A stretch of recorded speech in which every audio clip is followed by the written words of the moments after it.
Smart saving plan తో మీ ఆత్మీయులకు ఉజ్వలమైన సురక్షితమైన జీవితం అందించండి. టాటా ఏఏతో ఇది సాధ్యం. ఒక పాప పైన పెచ్చులు పడేసరికంటే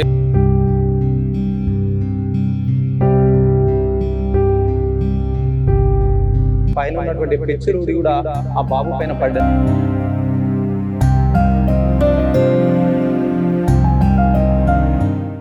నమస్తే, వెల్కమ్ టు సుమన్ టీవీ.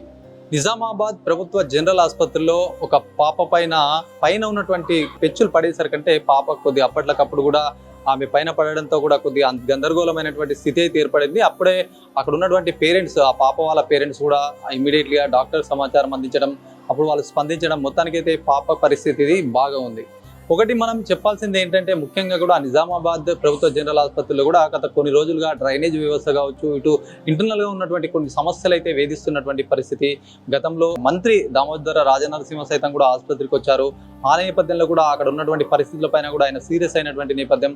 తర్వాత అనంతరం కూడా సూపరింటెండెంట్ కూడా మార్పు, ఇవన్నీ కూడా జరిగాయి. ప్రస్తుతం అయితే ఇన్ఛార్జిగా సూపరింటెండెంట్ శ్రీనివాస్ గా వ్యవహరిస్తున్నారు. ఆయన వచ్చిన తర్వాత కూడా అనేక విధాలుగా కూడా వైద్యం పరంగా కూడా చాలా ఇంప్రూవ్మెంట్ అయినప్పటికీ కూడా ప్రస్తుతం ఇట్లాంటి సమస్య అయితే జీజీహెచ్ లో వేధిస్తున్నటువంటి పరిస్థితి అని చెప్పొచ్చు. ముఖ్యంగా కూడా ఏదైతే డెలివరీ అనంతరం కూడా ఒకటో ఫ్లోర్ లో మొత్తానికి గైనకాలజీ డిపార్ట్మెంట్ లో మొత్తం డెలివరీ అయిన తర్వాత ఇక్కడ మెటర్నిటీ వార్డ్ అనేది, ఈ మెటర్నిటీ వార్డ్ లో కూడా ఇక్కడ ఆ పిల్లలు ఎవరైతే ఉంటారో ఆ పిల్లల్ని కూడా ఇక్కడ షిఫ్ట్ చేస్తున్నటువంటి పరిస్థితి ఉండేది. ఈ నేపథ్యంలో కూడా గత 3 రోజుల నుంచి కూడా దాదాపుగా వర్షం ఎడతెరిపి లేకుండా పడుతుంది. ఏ గంట వ్యవధి ఖాళీ ఉన్నప్పటికీ మళ్ళీ కంటిన్యూస్ గా ఇట్లాంటి వర్షం పడడంతో కూడా మొత్తానికి ఆ పైన పడినటువంటి ఆ వర్షం నీళ్ళు కావచ్చు, ఇదంతా కూడా దీంతో కూడా పైన ఉన్నటువంటి పెచ్చులు సైతం ఊడినటువంటి పరిస్థితి.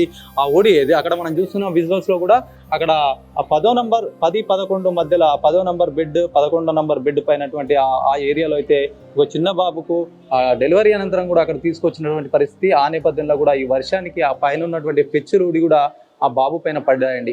అప్పుడు అక్కడ ఉన్నటువంటి పేరెంట్స్ కూడా ఇమ్మీడియట్లీగా డాక్టర్ సమాచారం అందించడం, ప్రమాదం అయితే మొత్తానికి తప్పింది. కాకపోతే కానీ ఈ వ్యవస్థ మారాల్సిన అవసరం చాలా ఉంది.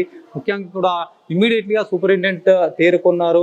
దీనిపైన కూడా చర్యలు చేపట్టాలని చెప్పి ఒకవైపు కూడా ఇమ్మీడియట్గా ఇక్కడ ఉన్నటువంటి ఏదైతే ఫ్లోర్ ఉందో ఈ ఫ్లోర్ మొత్తం చిన్నపిల్లలకు సంబంధించింది. ఇది ఇమ్మీడియట్లీగా కూడా షిఫ్ట్ చేశారు. ఈ షిఫ్ట్ చేసి కూడా 5వ నంబర్ ఫ్లోర్కి అయితే పంపించారు.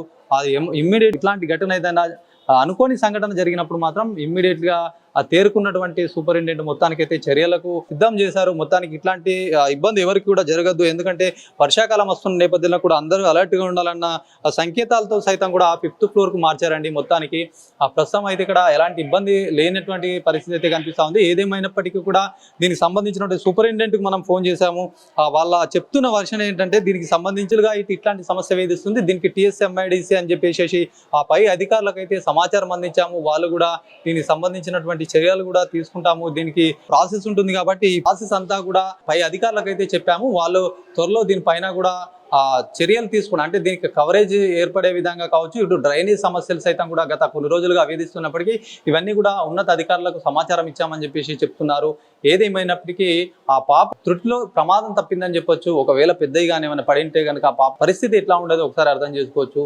ఏదేమైనప్పటికీ నిజామాబాద్ ప్రభుత్వ జనరల్ ఆసుపత్రి కూడా వైద్యం సరిగా అందిస్తున్నప్పటికీ కూడా ఇట్లాంటి వ్యవస్థ ఏదైతే లోపల ఉన్నటువంటి లోపాలు కావచ్చు, బయట ఉన్నటువంటి లోపాలు కావచ్చు, ఇవన్నీ కూడా వేధిస్తున్నాయి. దీనిపైన ఉన్నత అధికారులు సైతం కూడా దృష్టి సారించాలని చెప్పేసి కూడా పలువురు కోరుతున్నటువంటి పరిస్థితి అని చెప్పొచ్చు. మనం వెళ్దాము, పేషెంట్ కండిషన్ ఎలా ఉంది, ఇక్కడ నుంచి 5th ఫ్లోర్కి తీసుకెళ్లారు, అక్కడ ఎలా ఉంది అని చెప్పేసి ఒకసారి చూసే ప్రయత్నం అయితే చేద్దాం. డాక్టర్ సాబ్ క్యా బోల్ రहे? डॉक्टर साहब बोले अच्छा है बोले, तो मैं बोले अच्छा है कल परसों देते बोले, तो नहीं डॉक्टर साहब आज दे देना बोली, मैं दे देना बोले तो 3 बजे तक देते बोले। आप बोल रहे कि खून का टेस्ट करे, रिपोर्ट नहीं आया, ऐसा बोल रहे। किधर से आए हम आप? हम देखो कोटगिर से आए। कब आए थे? हम आके भी आज 12 दिन हो रहा। हाँ, మంగళ के दिन आए गैसो। ఇది పరిస్థితి చూడొచ్చు. ఆ పాప కండిషన్ అయితే ప్రస్తుతం ఇక్కడ ట్రీట్మెంట్ అయితే జరుగుతోంది NICలో. పాపకు చిన్న పెచ్చు పడిందని చెప్పేసి ఒకవైపు వాళ్ళ బంధువులు సైతం చెప్తున్నారు. మాట్లాడదాం అసలు కండిషన్ ఎట్లా ఉంది, ఒకసారి డాక్టర్ని అడిగే ప్రయత్నం అయితే చేద్దాము.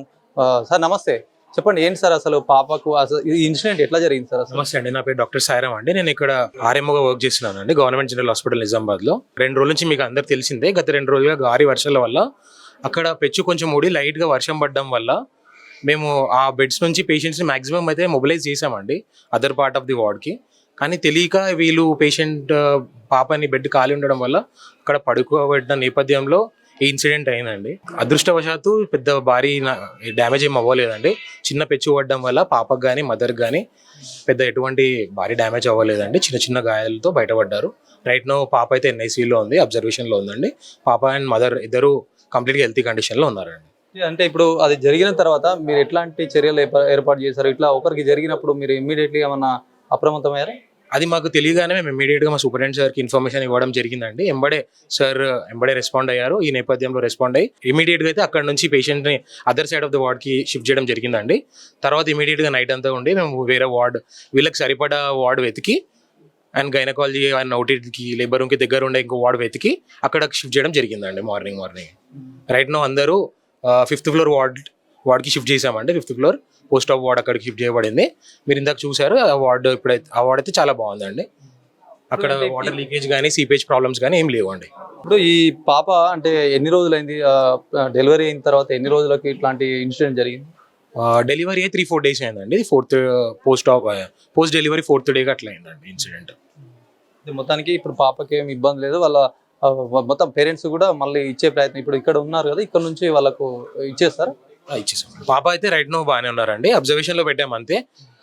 24 hours అయినా పెట్టాలని చెప్పి పెట్టాము. ఒక 24 hours అవ్వగానే అంత హెల్తీగా ఉంది కాబట్టి పాప డెఫినెట్గా వాళ్ళ మదర్ దగ్గరికి షిఫ్ట్ చేయడం జరుగుతుందండి.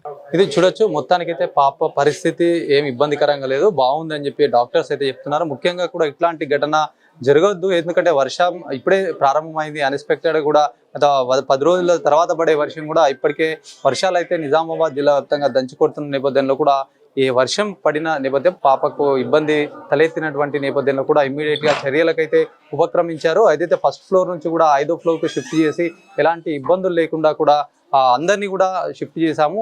అక్కడ 1st ఫ్లోర్ బాగుందని చెప్పి చూసిన తర్వాతనే తీసుకెళ్ళినట్టుగా కూడా ఒకవైపు డాక్టర్లు అయితే చెప్పారు. ఏదేమైనప్పటికీ ఇట్లాంటి ఘటనలు అయితే పునరావృతం కాకుండా కూడా మరింత పకడ్బందీగా ఏర్పాటు చేయాలి. ఇట్లాంటి వాతావరణం నేపథ్యంలో కూడా మరింత వర్షాకాలం వస్తుంది కాబట్టి ఇప్పటికే సూపరింటెండెంట్ సైతం కూడా ప్రభుత్వ అధికారులకు, ఉన్నతాధికారులకు సమాచారం అందించాము. దీని ఏర్పాట్ల గురించి చెప్పాము, గతంలో కూడా చెప్పాము. ఈ ఏదైతే డ్రైనేజ్ వ్యవస్థ కావచ్చు, ఇక్కడ ఆ పైన ఉన్నటువంటి రూమ్స్ పరిస్థితుల పైన కూడా ఇప్పటికే నివేదిక ఇచ్చాము. దాదాపుగా కూడా అతి త్వరలో ఇదంతా కూడా బాగవుతుందని చెప్పేసి వాళ్ళు చెప్తున్నటువంటి పరిస్థితి. కెమెరా పర్సన్ జగదీష్తో శ్రీనివాస్, సుమన్ టీవీ, నిజామాబాద్.